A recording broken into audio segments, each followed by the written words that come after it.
Bienvenidos a Ciencia Abierta.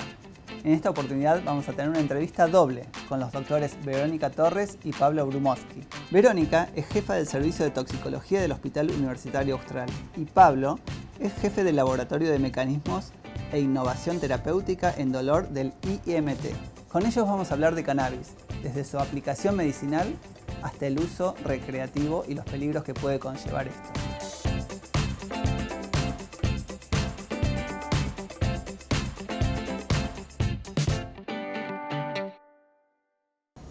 Desde la antigüedad que el cannabis se ha utilizado tanto para uso recreativo como para uso medicinal.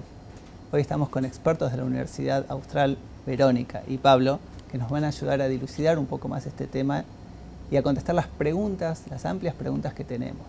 Muchas gracias, Víctor. Un placer estar aquí. Muchas gracias. Bueno, la primera pregunta es, ¿dónde estamos parados hoy? Tenemos una ley muy nueva de la que mucho también se desconoce. ¿Realmente el cannabis es útil a nivel medicinal? Gracias por la pregunta. Yo creo que la ley fue o representó un hito para la Argentina, como ya lo venía pasando en varios países, como vos habías indicado correctamente. Y de hecho, y curiosamente, su diseño inicial, que después cambió un poquitito recientemente, hacia finales del año pasado, de hecho estuvo orientado más que nada a facilitar la realización y la instrumentación de experimentación utilizando cannabis con fines medicinales para el tratamiento de determinadas dolencias, que en este caso y en particular se trató de la epilepsia refractaria, sobre todo de niños muy pequeños. Esta es una ley que, por supuesto, recibió un empuje muy potente, muy importante y hasta cierto punto necesario de la sociedad, y en particular, en esa sociedad, de las madres de esos niños epilépticos que sufren lo indecible. Entonces allí hubo un motor, ¿no?, que llevó a médicos y a otras entidades y personas físicas e instituciones también a sumarse a esa petición a los gobiernos, y en este caso al gobierno argentino y a los entes legislativos argentinos, para generar esa nueva ley. Pero es una ley que resulta en cierto modo imperfecta. O contradictoria. O contradictoria. Porque no es una ley que se enfoca en facilitar el acceso del cannabis a las personas, sino en investigar sus roles y su efectividad y su seguridad. Entonces, ¿qué es lo que ha pasado con el paso del tiempo? Por un lado, muchísimo entusiasmo, de pronto tenemos una ley que empieza a facilitar las cosas para la utilización de cannabis medicinal principalmente, pero por otro lado, una ley que deja muchas dudas respecto de cómo prescribir el cannabis. ¿Cuál es el universo de personas que lo puede adquirir? Pero subyacente a eso, ¿cuál es la evidencia que soporta cualquiera de esas decisiones? Ese es un tema clave en esta temática. Por otro lado, Vero, te quería preguntar, dado que el cannabis tiene 451 sustancias químicas, de las cuales 61 son cannabinoides, ¿cómo ¿qué estamos hablando en cuanto a lo toxicológico cuando hablamos de cannabis? Bueno, lo toxicológico es una pregunta muy amplia. Muchas gracias. Yo quisiera, hay como dos diferenciaciones. Como toda planta, es un ser vivo muy poderoso. Como vos dijiste, numerosas sustancias químicas, numerosos cannabinoides y sustancias no cannabinoides que también tienen efectos terapéuticos. Pero hay dos tipos de vertientes por las que tenemos que tomar. Por un lado tenemos los efectos beneficiosos, por otro lado tenemos los efectos psicotrópicos, que la planta los tiene documentados desde hace muchísimo tiempo, y a cada uno de estos efectos le podemos dar cosas buenas y cosas malas, por decirlo de alguna manera. Tenemos lo que buscamos y lo que es adverso. Tanto el cannabis medicinal como el cannabis con fines recreacionales tenemos problemas. Entonces, podemos hablar un poquitito de todas estas cosas. Con respecto al cannabis medicinal, si bien Pablo va a hablar un poco de lo que es la evidencia y para qué se está utilizando, para qué tiene evidencia fuerte, para qué hay evidencia más débil, no es libre de eventos adversos. Lo que pasa es que cuando hablamos de los fines terapéuticos o de los fines medicinales, vamos a estar hablando de un riesgo-beneficio que es aceptable. Cuando hablamos de los fines recreacionales, ahí estamos hablando de otra cosa, porque los efectos adversos toman un poquito más de relevancia. Entonces ahí tenemos que pensar si hacemos, digamos, qué recomendaciones damos en relación a esto. Con respecto a lo que decía Vero, ¿qué experiencia nosotros estamos adquiriendo en cuanto a lo científico? Me quiero abocar, ¿no? Para el uso medicinal del cannabis. Tenemos mucha, usted me lo dijo hace un rato, tenemos mucha experiencia en el mundo de los opioides, pero no respecto al cannabis. Entonces, ¿qué es lo que podemos aprender? Yo creo que mucho, y ese es un poco el rol del investigador y la pasión que lo mueve al investigador, ya sea básico o clínico, para buscar entender mejor el mundo que nos rodea y cómo nuestro cuerpo interactúa con ese mundo. Y en definitiva, el cannabis es algo que se encuentra en ese mundo con el cual nosotros podemos interactuar.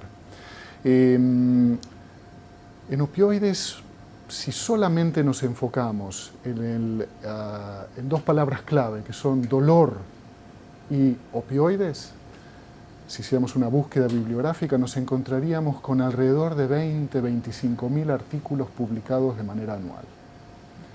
Si llevamos ese mismo análisis a cannabis o cannabinoides y dolor, bajamos a 6.000 con suerte. Es más, eso en el mejor de los casos. Y recién con una curva ascendente desde hace muy pocos años atrás. Es algo que veníamos conversando antes. La prohibición sobre no solamente el consumo, sino la investigación y la utilización, la manipulación de cannabis y cannabinoides en los laboratorios también está regulada y ha estado bastante suprimida por estas leyes que eran muy restrictivas. Entonces, si pudiéramos buscarle, y debemos buscarle en realidad, una connotación positiva a este cambio en el escenario legislativo, en lo que refiere a cannabis en general, ese escenario positivo es el que ahora cada vez más se va a poder acceder a cannabis en los laboratorios, en los hospitales donde se hagan ensayos clínicos, en donde uno pueda generar esa evidencia que nos está haciendo falta. Así que yo creo que el horizonte es muy promisorio. Y trayendo esto muy a lo que ocurre en casa, nuestro grupo Dolor, aquí en el Instituto de Investigaciones en Medicina Translacional, cuenta con un laboratorio, que es el laboratorio de la doctora María Florencia Coronel, que dirige un laboratorio que se enfoca en el estudio del dolor en relación al tratamiento con quimioterápicos. Las personas que tienen cáncer son tratadas con quimioterápicos o antineoplásicos, pero estas terapias causan efectos adversos como, por ejemplo, dolor crónico muy difícil de tratar. Bueno, ella, junto con la primera empresa de cierta magnitud y de origen estatal, que es Canaba, en Jujuy, en la provincia de Jujuy, han generado un convenio de colaboración en donde ellos, que están trabajando en la producción de los primeros aceites bajo normas de buenas prácticas de manufactura en Argentina, producirán unos aceites con concentraciones conocidas de los principios activos principales del cannabis, que son el THC y el CBD, para que, llegados al laboratorio, ella los ponga a trabajar en ratas y ratones que están sujetos a modelos de dolor causados por antineoplásicos, para estudiar la validez de esos compuestos en la reducción del dolor que esos animales experimentan. Así que esa es solamente una muestra de lo que vamos a escuchar en los años por venir. Esto va a seguir creciendo de manera exponencial. Pero quizás lo que preocupa en esto no es el contexto, o más bien en realidad preocupa no tanto lo mucho que podemos hacer, sino el orden en el cual están ocurriendo las cosas. Es un poco el caso de poner al carro enfrente del caballo. Se está legislando muchísimo, muchas veces por muchísima presión política y social y muchísimos intereses económicos, por otro lado inevitables, es parte, digamos, de la realidad con cualquier tema del cual se trate. Pero en este caso en particular, es un orden que nos hace pensar que en los años por venir no solamente entenderemos mejor al cannabis, comprenderemos mejor sus usos y sus valores, también nos encontraremos con muchísimo efecto adverso, que es un poco el que ya venía presentando Verónica, que podríamos haber prevenido, pero para resolver otras cuestiones le dimos espacio para que se desarrollaran. Y Verónica, respecto a esto, ¿cómo hacemos para diferenciarle a la juventud esto de los efectos, ¿no?, que tiene el cannabis? ¿Cómo clarificar ese mensaje hacia ellos? Bien, hay varias cosas que tenemos que mencionar. Por un lado, que se esté hablando de cannabis con fines medicinales no es para todos, sino para los que tienen un problema asociado que pueda requerir o que pueda beneficiarse con esto. Y ahí tenemos que ir, digamos, con todo lo que corresponde y con investigación para poder generar, digamos, la evidencia necesaria para poder usarlo de la manera más segura. Pero estamos hablando de una población. La población joven, digamos, tiene que saber que no es lo mismo y que hay más efectos adversos en el uso recreacional que en el que buscamos con fines medicinales. Y es importante tener en cuenta que el cerebro se desarrolla desde la concepción hasta edades importantes como entre los 18 y los 24 años. Ese desarrollo cerebral se ve alterado en presencia de sustancias psicotrópicas, por ejemplo el cannabis. O sea que no es lo mismo el consumo de un adulto que el consumo de un joven. Y ni que hablar lo que es el consumo en embarazo y lactancia. O sea, hay documentados efectos adversos tanto en el neurodesarrollo, en la atención, en la memoria, en la impulsividad, cuando se utiliza de diversas maneras en edades tempranas. Cuanto más temprano peor, y cuanto más cantidad peor. O sea que definitivamente todo esfuerzo de la ley debe ir acompañado de desalentar el consumo en las poblaciones jóvenes, porque si no estamos generando un problema mayor. Claro, pero ahí hay como un debate, un contradictorio, porque por un lado uno habla del tema, lo impulsa, digamos, lo quiere aplicar socialmente, y por otro lado tiene que alertar de los perjuicios que puede ocasionar esto del consumo, del autoconsumo. Sí, por supuesto, digamos, son dos cosas distintas. Es que justamente hablamos de cannabis y cannabis son cosas diferentes, fines medicinales o fines recreacionales.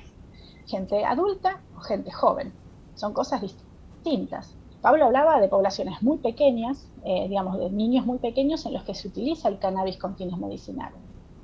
Pero estamos hablando de niños que tienen epilepsias refractarias, que tienen un problema de salud donde vale la pena, el riesgo, digamos, es menor que el beneficio. O sea que en toda enfermedad en la que nosotros querramos utilizar el cannabis para mejorar algún síntoma, con más o menos evidencia, digamos, estamos utilizándolo con un fin. Y el recreacional no es así.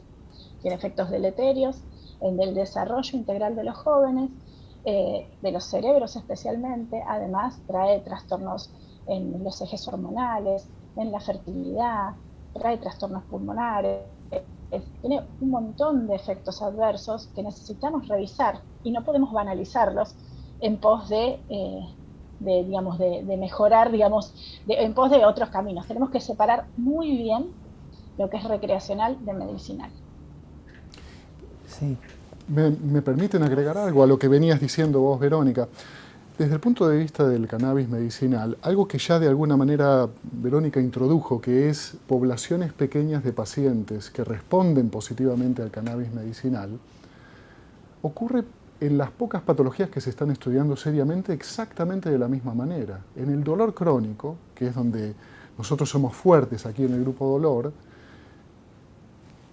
los pacientes con dolor neuropático son los que mejor van a responder, para los cuales hay mayor evidencia que ese es el caso. El dolor neuropático es el dolor causado por compresiones de nervios periféricos, por ejemplo, el típico caso del dolor por ciática o la lumbalgia. Ese tipo de dolor está comprobado que tanto en estudios preclínicos en animales como posteriormente en el humano manifiestan eficacia. Para muchos otros tipos de dolor o no existe la evidencia o ya francamente se ha dicho que no funciona. Pero cuando uno escucha en los medios dolor, piensa en el dolor en términos amplios. Pero el dolor es de muchas características, tiene muchas connotaciones y no todos los pacientes que sufren ese dolor van a responder de la misma manera ni al cannabis ni a muchas otras drogas, porque es propio, digamos, de la situación patológica que atraviesan. Pero el segundo punto mencionado aquí por Verónica, que pasa ya del lado de lo recreacional, es un poco esta imagen de droga blanda, ¿no? Sí. Yo sé que me meto con cosas complejas, muy discutidas y discutibles, debatibles, pero la verdad hay que decirlo. ¿Por qué es una droga blanda entonces es mejor o no hay problema comparado con la cocaína, claro, o con la heroína, que son naturalmente drogas mucho más complejas? ¿Cuál es la razón por la cual estamos siempre haciendo esa comparación y diciendo, como es una droga blanda, entonces no está tan mal? Más laxo, claro. Pero después hay otro asunto. ¿Con qué está recabada hoy en día la evidencia con el cannabis recreacional? Con versiones de cannabis, con porcentajes de cannabinoides o principios activos, clásicamente THC o delta-tetrahidrocannabinol, de muy bajo porcentaje, de muy baja cantidad, pero progresivamente en el tiempo, y esto está estudiando en los Estados Unidos y en Europa, las plantas que están siendo cultivadas para producir cannabis que después se va a utilizar con fines recreacionales, progresivamente están aumentando la concentración de THC. Entonces, lo que Verónica cuenta, en realidad es un problema que hoy pareciera ser anecdótico, o por lo menos así se lo pone en los medios. Y a veces inclusive se discute de ese modo en ciertos ámbitos científicos. Pero nosotros el futuro todavía no lo podemos ver, pero sí lo podemos anticipar. Y con concentraciones crecientes de THC en las plantas con las cuales después la población en general va y busca ese cannabis recreacional, es más que probable que vamos a progresivamente también ver más gente en guardias o en instituciones de salud que van a llegar con cuadros muy complejos, agudos y a veces, no me animo a decir mortales porque todavía no está probado, pero sí de suficiente gravedad.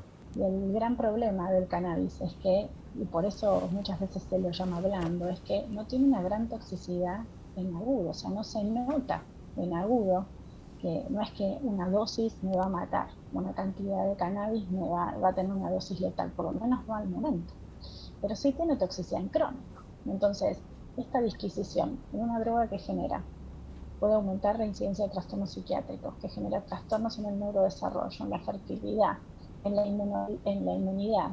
Cardíacos también.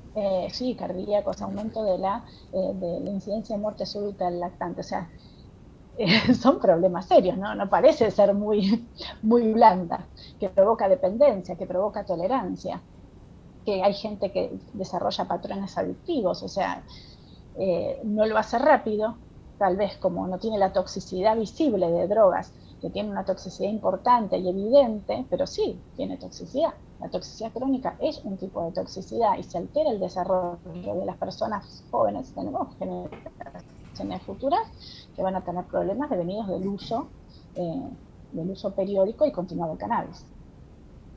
Vero, estamos hablando del impacto en la salud pública, también de el alcohol, el tabaco, y ahora sumamos a una palabra que no dijimos, ¿no? Que es la marihuana, pero bueno, estamos hablando de cannabis.